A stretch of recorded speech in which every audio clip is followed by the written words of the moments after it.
سامعین حضرات، یہ پروگرام ریاض الدین قادری کی جانب سے آپ کی خدمت میں پیش کیا جا رہا ہے۔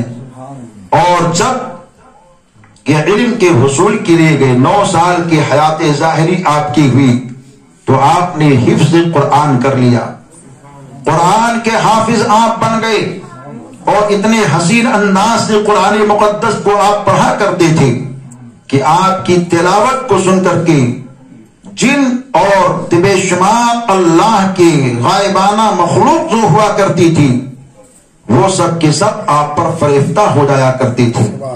جب آپ کے والد محترم کا وصال ہو گیا اور آپ باغ کی پنچکی آپ کی وراثت میں آئی تو باغ کی رکھوالی کے لیے آپ باغ کے اندر پہنچتے تھے تو تاریخ یہ کہتی تھی کہ خواجہ خواجگاہ کے باغ کی سچائی کوئی پوشیدہ طور پر کر دیتا تھا، پھل فروٹ کو کوئی توڑ کر کے جمع کر دیتا تھا۔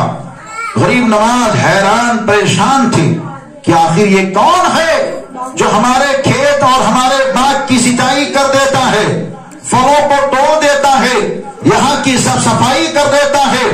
اسی چیز کی تلاش اور جستجو میں ایک دن باغ کے اندر سوئے تو آپ نے کیا دیکھا؟ غیب سے پھل ٹوٹ کر کے جمع ہونا شروع ہو جاتے ہیں، ایک جانب سے صفائی ہو رہی ہے، ایک جانب سے باغ کے اندر سچائی ہو رہی ہے۔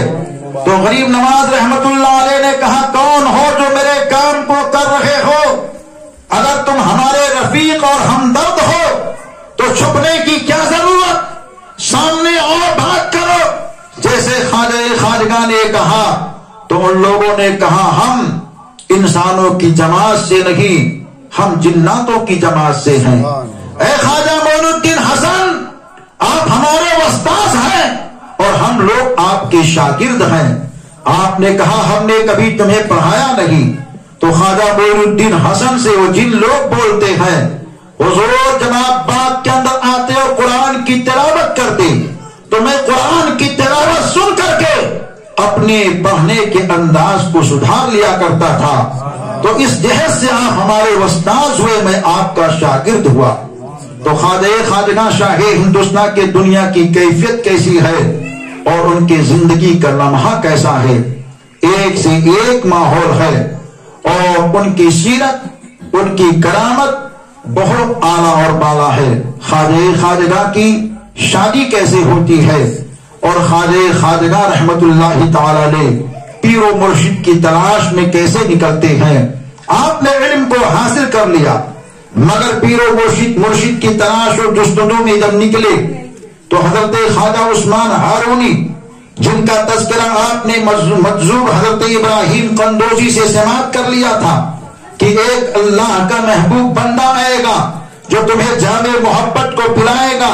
پیر و مرشد کی تلاش اور جستجو میں نکلتے نکلتے قصبہ ہارون میں پہنچے تو حضرت سیدنا عثمان ہارونی 70 درویشوں کو علم دین کی دولت سے مزین کر رہے تھے، اور جب خواجہ غیاث الدین رحمت اللہ علیہ کا یہ نور نظر ہم سب کا خواجہ پہنچا اور جیسے ہی دروازے کی کنڈی کو کھٹکھٹائی تو شیخ کامل نے دروازہ کھولنے سے پہلے یہ کہہ دیا، آج کا کوئی دروازہ نہیں کھولے گا کیونکہ آج کا دروازہ میں خود کھولوں گا۔ آنے والا جو آ رہا ہے وہ میرا مرید بن کر کے نہیں بلکہ میرا مراد بن کر کے آ رہا ہے، میری آرزو بن کر کے آ رہا ہے، میری تمنا بن کر کے آ رہا ہے، میری خواہش بن کر کے آ رہا ہے۔ چنانچہ حضرت خواجہ غیاث الدین رحمت اللہ علیہ کے نور نظر کے لیے دروازہ جب کھولا گیا، خواجہ خواجگاہ اندر جاتے ہیں، پیر و مرشد نے ان کو سینے سے لگایا اور اس کے بعد میں ایک حجرہ دے دیا اور کہا، اس حجرے کے اندر بیٹھ کر کے تم ریاضت کی منزل کو طے کرو۔ خواجہ خواجگاہ کو کہا گیا 1000 مرتبہ سورہ اخلاص شریف کی تلاوت آپ کیجئے۔ جب 1000 مرتبہ سورہ اخلاص شریف کی تلاوت آپ نے کر لی تو پیر و مرشد پھر بلاتے ہیں اور کہا، بیٹا ذرا بتاؤ زمین پر کھڑے کھڑے کہاں تک دیکھ رہے ہو؟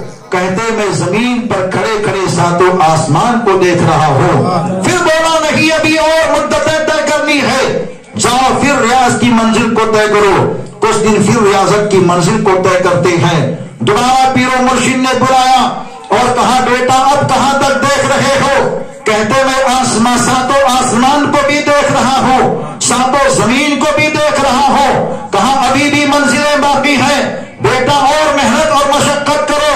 تیسری مرتبہ جب بلاتے ہیں تو پیر و مرشد نے کہا بیٹا کہاں تک دیکھ رہے ہو؟ تو بولتے میں اپنی دونوں انگلیوں کے درمیان 18,000 عالم کا دیدار کر رہا ہوں۔ پیر و مرشد نے سینے سے لگایا اور کہا جو میں چاہتا تھا وہ میری تمنا پوری ہو چکی ہے۔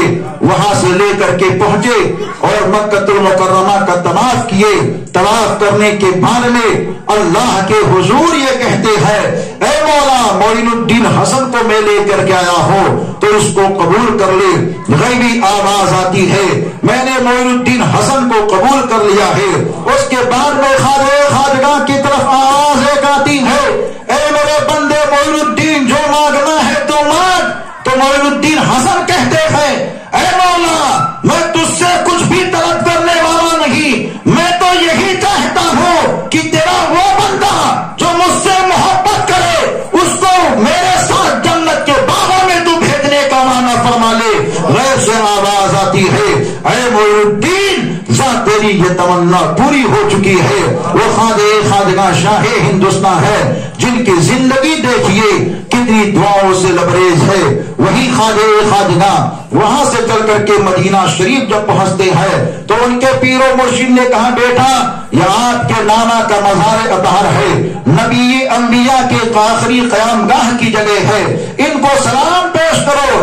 جب انہوں نے سلام پیش کیا تو مزار مقدس سے سلام کا جواب آتا ہے۔ پیر و مرشد بہت خوش ہوئے اور کہا اے معین الدین اب تو کامیاب ہو گیا ہے، جا تجھ کو میں نے خدا کے سپرد کر دیا، اب تیرے نانا جان جہاں چاہیں گے تجھ کو یہاں سے بھیجیں گے۔ چنانچہ پیر و مرشد اپنے گھر کی جانب آ جاتے ہیں۔ معین الدین حسن سنجری چشتی رحمت اللہ تعالی علیہ وہی مدینہ شریف میں ہے اور وہاں سے چل کر مسجد قباء کے پاس جا کر کے آرام کرتے ہیں۔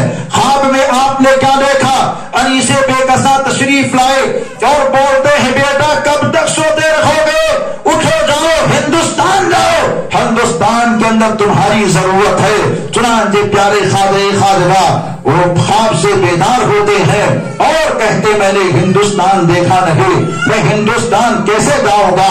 دوبارہ نبی دو جہاں خواب میں تشریف لائے اور کہتے بیٹا یہ ہے مدینہ منورہ اور یہاں سے یہ راستہ ہے ہندوستان کا، ہندوستان کی یہ سرزمین ہے اور ہندوستان میں یہ اجمیر ہے، وہیں پہنچ کر کے تجھے اپنے قیام کی جگہ کا انتخاب کرنا ہے۔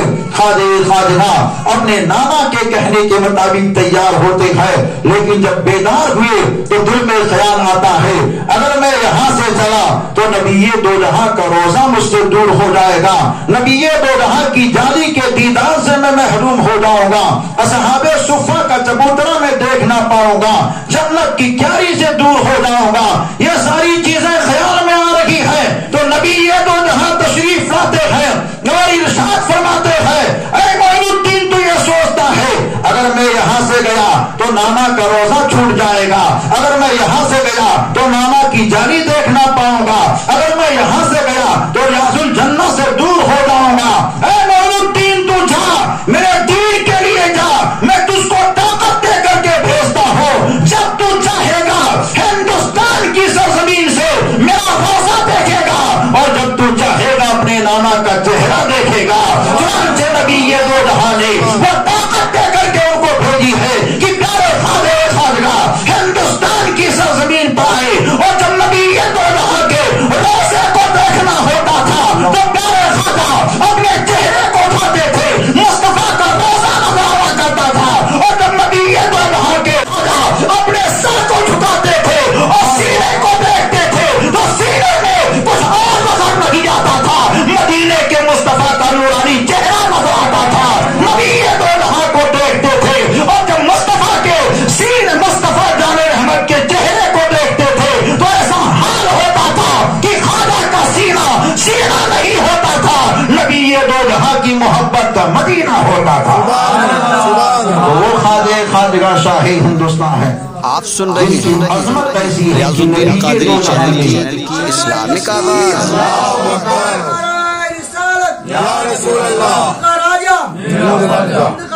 میرا خواجہ پیارے خواجہ خواجگاہ کی خواجگاہ ایک مرتبہ بنگال تشریف لے گئے اور وہاں گئے تو تقریباً 5 لاکھ لوگوں نے توبہ کی اور اسلام کا کلمہ پڑھا۔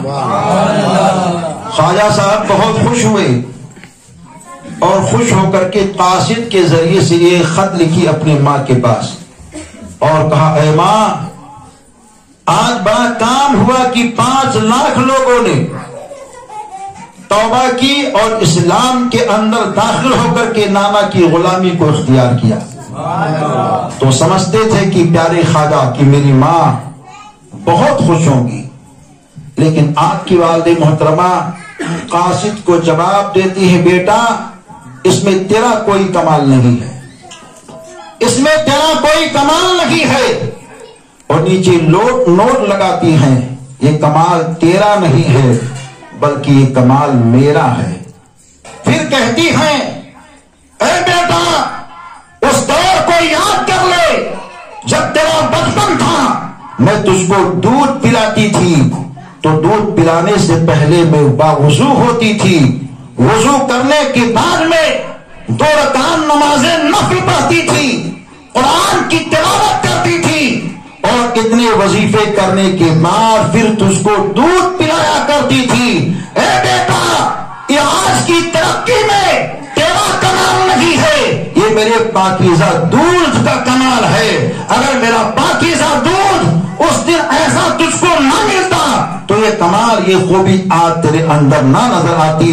پتہ یہ چلا کہ ایک ماں کو طیب و طاہر ہو کر کے بچے کی پرورش کرنی چاہیے، اور جہاں بچے کا یہ معاملہ ہو کہ ماں اس کی پرورش اچھی کرے، وہی باپ کو بھی چاہیے کہ اپنے بچے کی پرورش ایسی کرے کہ بچہ جب چلے تو دنیا کے لوگ دیکھنے کے بعد میں یہ کہیں یہ بازاروں سے گزرنے والا کوئی عام نہیں جا رہا ہے، یہ بازاروں سے گزرنے والا مدینے کے مصطفیٰ کا غلام جا رہا ہے۔ ایسی کیفیت ہونی چاہیے، ایسا حال ہونا چاہیے۔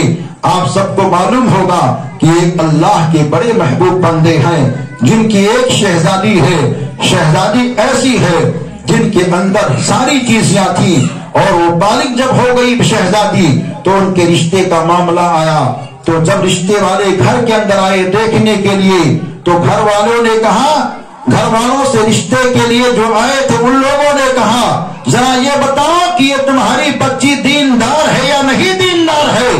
تو باپ نے کہا ہم اس کی گارنٹی نہیں لے سکتے ہیں۔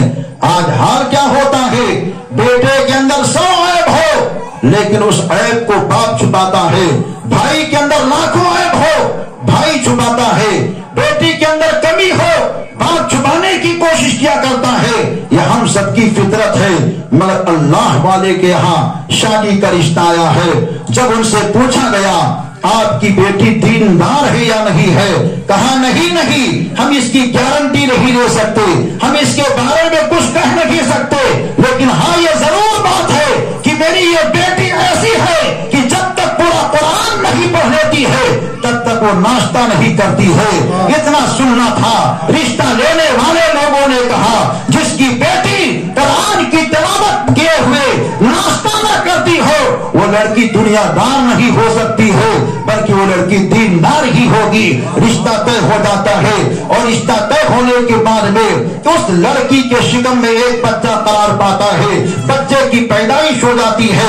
3 دن ہو گئے، اب وہ بچہ پیدا ہونے کے بعد میں رو رہا ہے، اتنا روتا ہے کہ رونے کے لیے ہر کوشش کی گئی کہ بچہ نہ روئے۔ طبیب کے پاس لے کر کے گئے، حکیم کے پاس لے کر کے گئے، ڈاکٹروں کے پاس لے کر کے گئے، مگر بچہ رونے سے خاموش نہ ہوا۔ اور اس کا نام کچھ اور مت رکھنا، اس کا نام معین الدین حسن رکھنا، کیونکہ اس کے ذات سے دین کو طاقت ملے گی۔ یہ آ رہا ہے تو حسن کے خاندان سے آ رہا ہے، یہ آ رہا ہے تو حسین کی شان لے کر کے آ رہا ہے، یہ آ رہا ہے تو صداقت کی پہچان لے کر کے آ رہا ہے، یہ آ رہا ہے تو عدالت کا جام لے کر کے آ رہا ہے، یہ آ رہا ہے تو شجاعت کا پیکر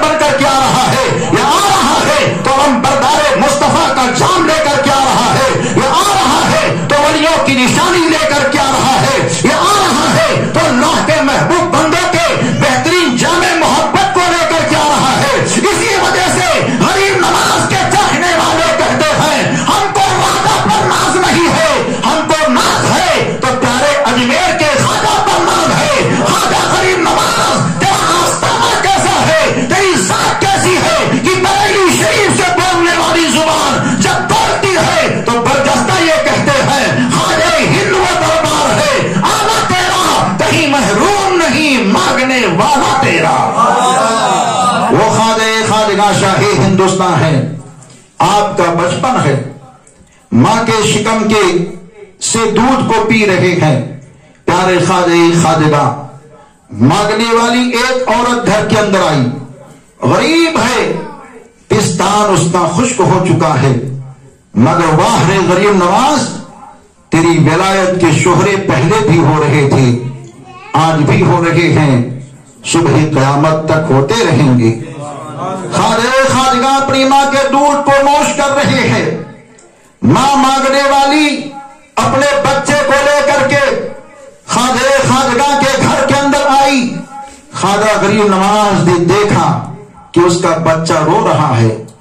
آپ دودھ پینے سے رک جاتے ہیں اور اپنی ماں کو انگلی سے اشارہ کرتے ہیں، اشارہ ہی اشارے میں بتا رہے ماں، یہ ماں جو آئی ہے اپنے بچے کو لے کر کے، جو غریب ہے، مسکین ہے، پریشان حال ہے، بھوک کی وجہ سے اس کا دودھ خشک ہو چکا ہے، اس کا بچہ رو رہا ہے، اے ماں مجھ کو دودھ مت پلا، آنے والی عورت کے بچے کو تو دودھ پلا دے۔ ماں نے اس بچے کو لیا، دودھ پلایا، تو خواجہ خواجگاں شاہ ہندوستان کی اس غربت پروری کے حال کو دیکھو، وہ آج غریب نواز نہیں ہوئے ہیں، وہ بچپن ہی سے غریب نواز ہیں۔ آج ہمارے گھر کا بچہ جب گلیوں میں کھیلتا ہے، کودتا ہے، ہم لوگ حیران اور پریشان ہو جاتے ہیں، لیکن جو اللہ کے محبوب بندے ہوتے ہیں وہ گلیوں میں کھیلنے کے لیے نہیں جاتے ہیں، بلکہ کھیلتے ہوئے بچوں کو اللہ کے ذکر میں بلایا کرتے ہیں۔ خواجہ خواجہ شاہ ہندوستان کم سنی کا دور ہے، چلتے چلتے آگے بڑھے، کچھ بچوں کو آپ نے دیکھا بچے کھیل رہے ہیں، تو غریب نواز رحمت اللہ علیہ نے کہا، اے بچوں، رب نے اس کام کے لیے تم کو پیدا نہیں کیا ہے، آؤ کھڑے ہو کر کے میرے ساتھ رب کو یاد کرو۔ سب کے سامنے بچوں سے کہتے اللہ اللہ اللہ اللہ کرو۔ کچھ بچے نہیں کرتے، تو آپ سب کو لے کر اپنے گھر آتے ہیں، فرش کو بچھاتے ہیں، بچھانے کے بعد میں اللہ اللہ کی ضرب لگاتے ہیں۔ والدہ محترمہ نے دیکھا میرا لال بڑے حسین پیرائے پر اللہ کا ذکر کر رہا ہے، تو ماں گھر کے اندر سے کھانا لاتی ہے، سارے بچوں کے لیے کہتی ہے معین الدین حسن، جو بچے اللہ کا ذکر کر رہے تھے ان سب کو کھانا کھلاؤ۔ جب سب بچوں نے کھانا کھا لیا تو حضرت ماہی نور ام الورا نے اپنے ہاتھ کو اٹھایا، آنچل کو ہاتھوں پہ ڈالا، دعا کرنے لگی،